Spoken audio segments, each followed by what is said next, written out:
Hello' দাদা ভাইসকল, নিশ্চয় আপোনালোকে ভালে আছা। আজি আমি বনাব গৈ আছোঁ এটা চল্ডিং আইৰণ।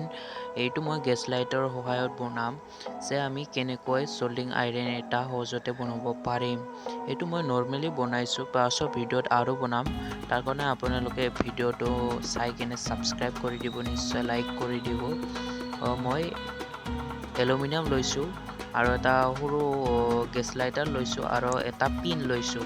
সেই টেপেৰ সহায়েদি মই মিৰে বান্ধি লৈছোঁ আৰু সেইটো গৰম কৰি কেনে চল্ডিং আইৰণ বনাব চেষ্টা কৰিছোঁ।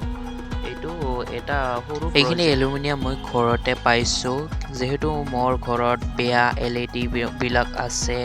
লাইটবিলাক কিছুমান বেয়া হৈ যায় নহয়, সেইবিলাক বহুত বেছিকৈ বেয়া হৈ যায়। সেইবিলাকৰ মই য'ত আমি ফেচ আৰু নিউট্ৰেল যোগ কৰোঁ তাত আমি চিচাবোৰ লাগি থকা নিশ্চয় দেখা পাওঁ। সেইবিলাক মই পৰি কেনে টেবুলত ঠেকেচাই দিলে সেইবিলাক এলুমিনিয়াম তলত সৰি পৰে। সেইবিলাক এলুমিনিয়াম মই ইউজ কৰোঁ ক'ৰবাত চল্ডিং আইৰণ কৰিব লগা হ'লে।